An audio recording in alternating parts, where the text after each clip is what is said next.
qayb ka mid ah buugga futuux al-xabasha la yidhaahdo qabashadii dhulka xabashida uu sameeyey imaam axmed gurey allah u naxariiste buugga waxaa qoray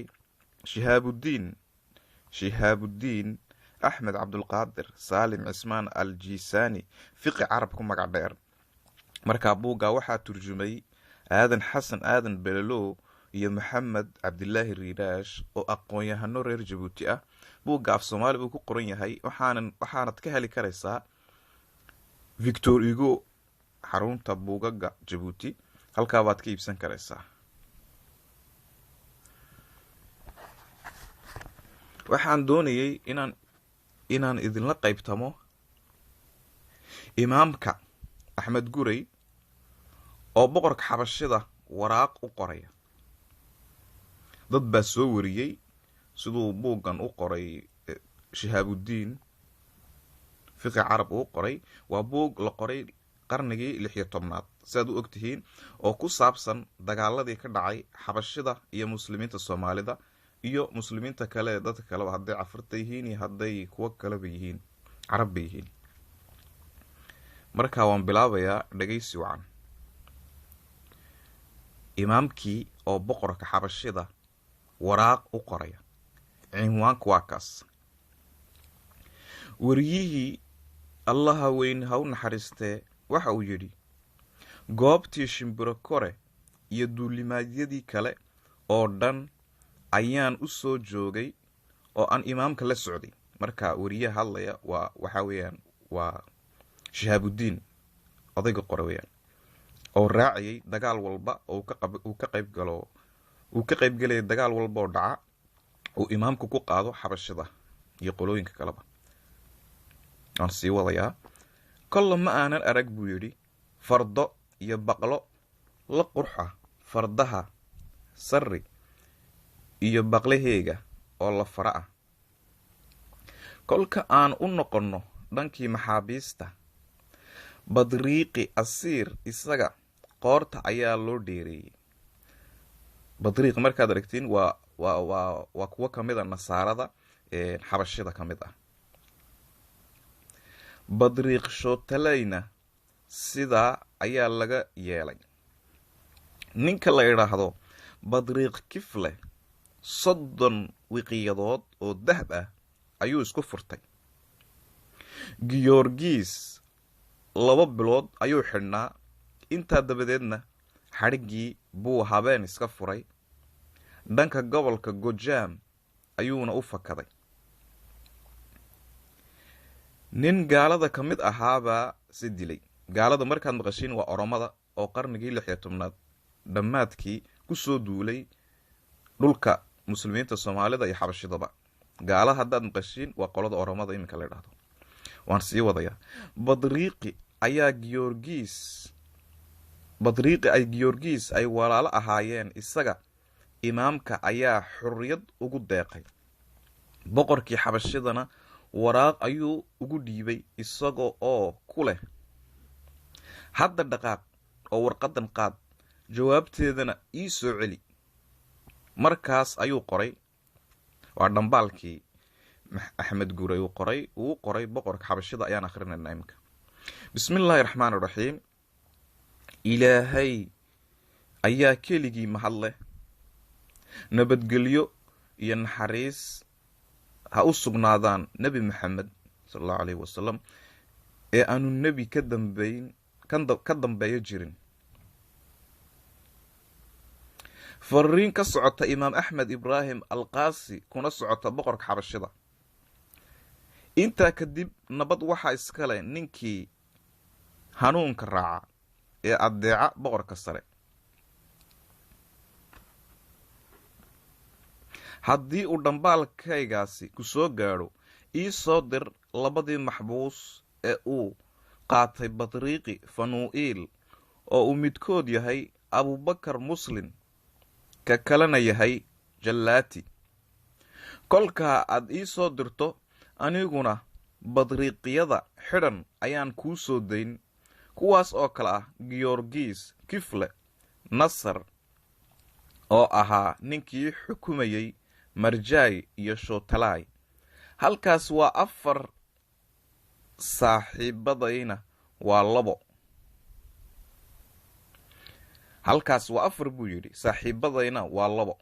inta lasoo furayo imaamku soo furay waa 2, intuu ka hayo xabashidana waa 4. waan sii wadayaa. muslimku wuxuu u gargaaraa muslimka, gaalkuna gaalka. hana noo qaadan sidii raggii hore inaan soo duulay oo aan noqonayno. iminka aad noqotiin naguma jirto ilaa uu ilaahay dhulka gacanta noo gelinayo oo aan qabsanayno haddii uu ilaahay weyni yidhaahdo, ama aan dhimanayno oo ina kala xukumi doono, oo uu ina kala xukumaayo. isagana ku wax xukuma wuxuu leeyahay isagaana wax xukuma ugu khayr badan. ilaahay buu sheegayaa.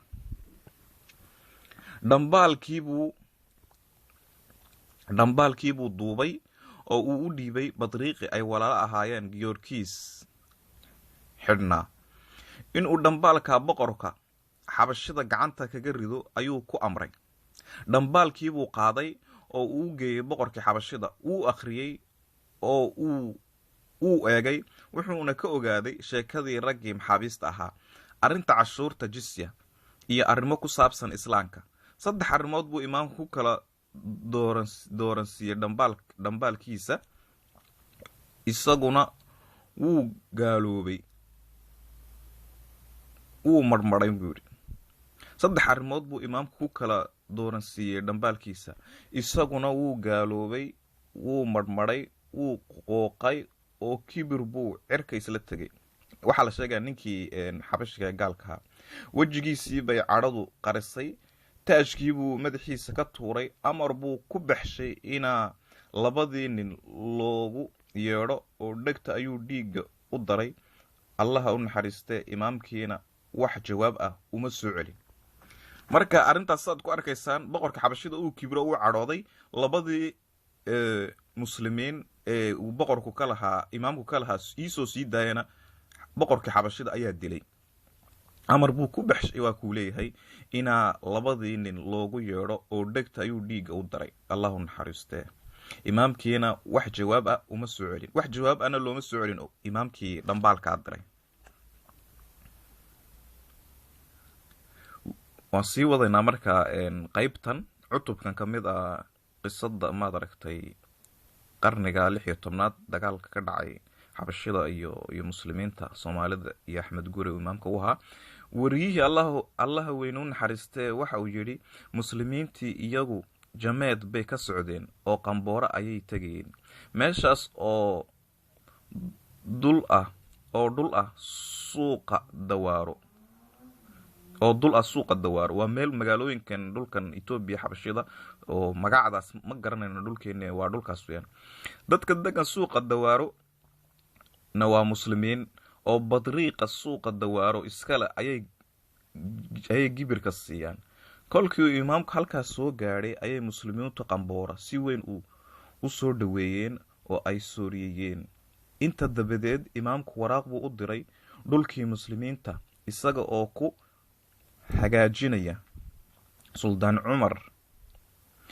cumar diin iyo walaalkii maxamed ibraahim oo uu kaga yimid suldaanka. guusha iyo liminta u soo hoyatay ayuu imaamku ugu bishaareeyey in ku dhow 7 cisho ayay muslimiintu qambooro fadhiyeen.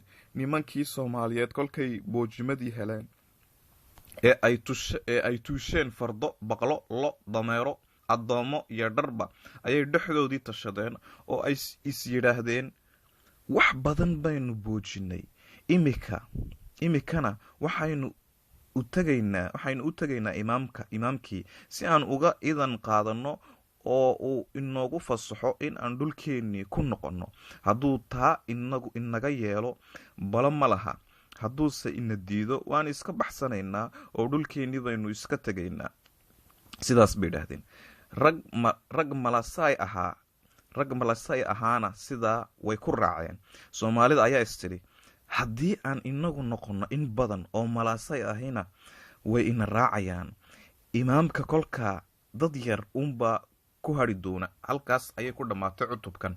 marka halkaas waxaad ka arkaysaa ciidanadii soomaalida ee muslimiinta ee la socday inay markay wax kasta heleen, lo iyo fardaba heleen iyo duunyaba heleen, inay doonayaan inay imaamkii ka socdaan oo ay dib ugu noqdaan dhulkoogii. markaas waxaad ka arkaysaa sidaan taariikhaha aan ku akhristay qarnigaas inay dib uga jabeen, ciidano badan dib uga jabeen imaamka.